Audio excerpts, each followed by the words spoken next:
Collègue Goya, au moment de l'ouverture de la pré-campagne pour l'élection du bureau, vous êtes venu chez moi. Vous découvriez d'ailleurs ma résidence à cette occasion. Plusieurs reprises. Et aussi à mon cabinet. Pour demander le soutien à votre candidature comme questeur du Sénat. Je vous ai signalé que la décision n'était pas à mon niveau, mais au niveau des autorités du FCC.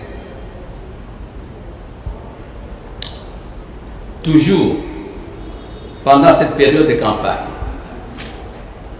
vous m'avez invité à plusieurs reprises chez vous pour boire du champagne. J'ai toujours refusé poliment et systématiquement. Vous vouliez mon appui pour devenir questeur du Sénat. Vous m'avez dit que nous allions faire du fric si vous êtes questeur du Sénat. Je vous ai répondu que je suis venu au Sénat pour y laisser mon empreinte et pas pour faire du fric, et que j'en avais pour vivre décemment et faire vivre ma famille. J'ai présenté votre candidature au FCC, comme je l'ai fait pour beaucoup d'autres candidatures. Les autorités du FCC l'ont rejeté, considérant que vous n'aviez pas la compétence nécessaire pour cette fonction et que vous n'aviez pas la moralité qu'il faut pour cette fonction.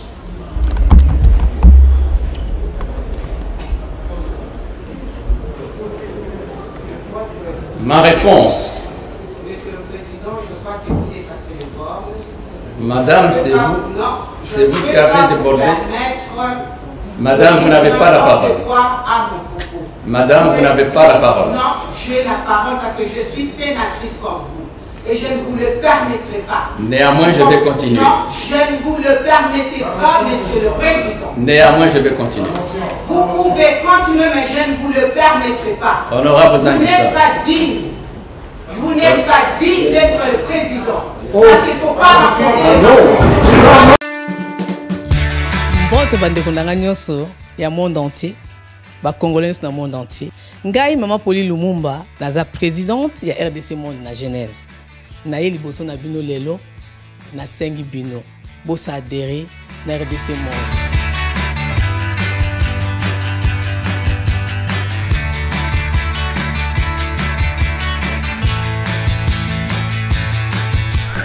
Bosenga kibiso des comptes, RDC Monde. Donc ça qui transparence au bosenga kibiso. Bokota na compte na biso ya YouTube. Bokomona sur RDC Monde TV. Tout est détaillé là-dedans. Bandeko langai. Botala ce qui n'a de brutalité. Bokende na YouTube sur RDC Monde TV. Bokomona RDC Monde et saliba preuve na. RDC Monde, la transparence totale. 32 239 23 francs suisses. Na Kationa, tous en statistiques par pays.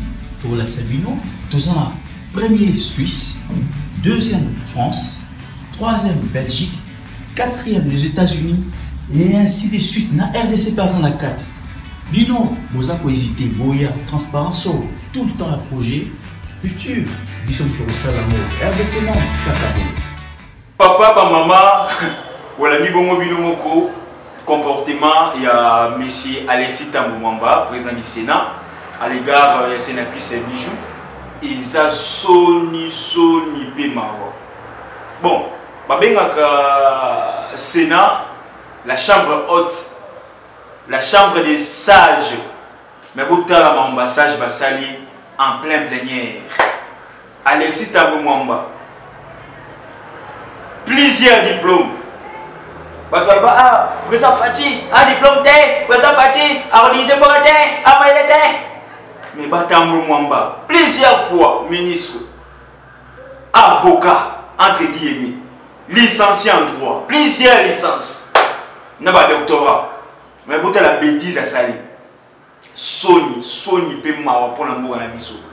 Là où tu vois que non, ma compétence c'est ça quand même mon nicolo, mais où tu as la compétence on est comme qui t'en a assez. Sony pour l'amour cannabis, Sony babilo gaboui. Histoire. En messant toujours au salaire babilo au monde après la histoire. Et moi dis que non, moi je suis ici au Sénat pour laisser mes empreintes. Bah empreintes sont toujours à Bouzoba. Il était ministre l'autre fois, bombardé d'avion. Il était ministre de la justice à Kofinga va journaliste. Et aujourd'hui, à dénigrer moi na moi si. Oh le taureau déplorer que non, il faut égalité entre l'homme et la femme. Mais l'émancipation de la femme à promouvoir un côté Tambwe Mwamba, président du Sénat. L'autre personne croyait que non, les bêtises c'est la dans la IDPS. Non, c'est la dans la IDPS. Les bêtises c'est la dans la IDPS, les bêtises c'est ça dans la FCC. Il y a des personnes au moins bêtises on sur la terre la Barabara, Tobundi, Baswani et Silinamo. Mais oyo bêtises à FCC les cani na mokili mo bibape na TV na carte à plénière. Vous êtes à mon balaki si penza incompétence na ye na miso batonyoso ali ko digérer maramouté. La sénatrice a demandé justement des explications par rapport à fonds et bimaki pour la réhabilitation il y a l'hémicycle et le Sénat. Ma beneza pour banagoya ko lobela na miso batuboyi. Sony au sommet de l'État. Et tout le monde qui voulait au salaire coup contre le chef de l'État pour comme président de la République. N'a pas valeur à hein? L'immoralité au sommet de l'État. L'immoralité. L'immoralité. Tu dis que non? Si le président de la République a zaté, nous devons voir remplacer les présidents du Sénat. Mais n'a pas bêtise oyo. Tambwe Mwamba. N'a pas lingana FCC. Sony makasi.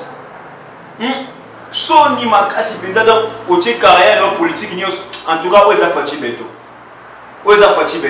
et puis pouvoir oyo ma mozo kendele ya pouvoir nzambe pour nzambe ala sabiso banani nde badokia solo banani nde ba bomba Congo pour Tambwe Mwamba après avoir koluka au sala congrès et simbité ce que nzamba bimisi buso banana na miso bato banso ba mona kena botala Tambwe Mwamba yeyo azana compétent. Comment est-ce que vous pouvez faire moi si tina niveau wana na kati ya batu nyonso ba mona et puis mokimo parce que les na TV mokimo bimemoniam Sony vous avez dirigé pendant 18 ans avec l'immoralité ce que le lot aux anciens de Sénat ou même pas immoralité au finga ba journaliste au finga ba député les lots au minimisant encore une fois les plus sénatrice na kati ya plénière ya Sénat. Au bête va congolais avion pour les bords pour les colo avion quoi va congolais va pouvoir c'est toujours toi ton membre ce sont des personnes au président justifie l'un de la bombe kanga va trouver ta membre quelque chose qui est protégé par l'immunité parce que pour exemple on va Sony pour un bon abisso quel avenir toi on la jeunesse quel modèle hein comportement nini vous avez des enfants vous en avez moi si vous en avez banabasi d'ailleurs vous mobali ya mwana mwasi bazokangana ba mafia mobali ya mwana mwasi bazokangana ba mafia ulio kutelo ko interpeller yo ki usana bana basi pe quand même etake ba boza pe na mwasi mais rien osala ba bêtise na kata plénière mais c'est le président du Sénat oh là là ya mwana le to mona ba te bele ba jene bele ba sa classe mais maye les airs ko kokate ba député bele ba za na ba assemblée nationale wana et l'autre côté point et l'autre chance l'autre bamba ni bakuka ba et député national ba sénateur rebelle boya ke ga na assemblée provinciale là papa aza élu sénateur ya moto comme mon le beno na pour ça comment on ça ça c'est le pouvoir du peuple le peuple a pour sa charger na bino ala sa motimo yo otala bato ba ko diriger biso ba ça incompétent parce que et ça là ma bunda kuna ça va bêtise Tambwe Mwamba peut côté ça va bêtise donc bon l'accès incompétence na bino et puis président Fachi aza président ba na mboka balingi ya omoni bino ba bêtise na bino mais toujours en pour ça ba le wala to peut bon solo ya mwana mboka Kabila Kabange oya sili côté à la disposition ya population congolaise 3 millions de masques pour la lutte contre le Covid-19 mais je ne comprends pas En vérité, ce n'est pas Kabila. Dans l'initiative, on tient masque, on a la Sabino, ce n'est pas Kabila. Et ça va flatter à Kabila. Mais va flatter à Kabila. Kabila, ça va y bino. Pourquoi côté tu peux flatter Kabila? Et puis j'interpelle tous les Kinois pour la tabac masque en la thé. Tous les Congolais pour la tabac masque en la thé. Pour la tabac masque en la thé. Mamba Covid-19 Kabila au sein. Masque de le Kabila, pourquoi? Pourquoi? Et ça vous dit à Kabila thé. Et ça vous dit à Chine à Ramboté. Mais c'est idée, il va flatter. Entre autres Chadari, Némi Moulania, bon ça m'a belé. Justement pour Kabila mon agara qui non, ça toujours la vivacité et ça toujours la bateau. Non, c'est pas comme ça. Il y a une fatigue toujours mature, à la maturité, à beaucoup contre la bêtise. Il y a pas photo fatigue par-ci par-là, tout le monde va photo à Kabila. Non, travaillons pour les peuples. Travaillons pour les peuples. Au lieu de mettre les 3 millions de masques comme ça, qu'est-ce que vous avez fait pendant 18 ans pour les bien-être de la population? Ceux qui pendant 18 ans vous dirigez qui malade, mais les autres ressentent respirateur, l'autre ressent un moteur. Ceux qui pendant 18 ans vous dirigez qui malade, mais les autres ressentent mettre dans la maman et monter. L'autre ressentent mettre dans la maman et monter. Ceux qui pendant 18 ans vous dirigez qui malade, mais les autres ressentent la dépréciation en franc congolais. Ceux qui pendant 18 ans vous dirigez qui malade, mais le tout comme une inondation, des érosions par-ci par-là. Ceux qui pendant 18 ans vous dirigez qui malade, mais les lois de sécurité qui sont en boca, guerre et sécurité ici là. Ceux qui pendant 18 ans vous dirigez qui malade, mais les lois de saleté qui sont en ville qui tient ça. Ceux qui pendant 18 ans vous dirigez qui malade, mais les lois de ministre Nabino, n'a pas premier ministre Ouattara, les Canapou, n'a pas jamais interpellé par la justice. Tous les anti-valets. Mais avec Fati, le tout le monde qui non, justice, c'est ça pour ça, la moussa, le léongue et le mobile. La population a besoin d'un mot, la population a un souci d'un mot. Tant que tu appelles sur le solo, il y a saute mouton ou des bonhommes. Derniers autres qui étaient. Mais imagine, on a la Sabino, pour ta l'évolution. Même dernier babini dans la prison, mais Fati ne baisse pas les bras. Pour ta la volonté à mon mobile. Où tu as la volonté à mon mobile, moi tellement mon à mon mobile, en dimanche, tu as FCC, il fallait tout battre pour bien. En dimanche, les autres, voleurs, sont en prison, mais ça les autres continuent. Yango, bientôt là-bas, la chambre c'est là. Bientôt là-bas, la chambre c'est parce que ceux qui ont yango, les autres qui sont derrière aussi là. Oh, les bonhommes. Malgré ta diligence, malgré le confinement, malgré le Covid-19, Fati a boutique à la cimate, rencontre pour toujours abattre la bosomi en boca, abattre l'enquête en boca. Sauf que moto est des bonhommes. Les images qui parlent. Pour il y a des finalisations. On peut toutefois dire bravo, on peut toutefois encourager, on peut toutefois que souma en boca. Au lieu que vous soyez masqué, masqué le Kabila. Toké na moi. Toké na moi. Et puis maman se rappelle, chaque fois la peine sans bazar madame, maman se rappelle où me la pété. Donc là tu as eu Kabila pendant des semaines tu bosses sur les sous. Parce que les mots sont toujours Kabila na scène. Mais nous avons la besoin pour la réalisation ils ont salema na mandat du président Fati.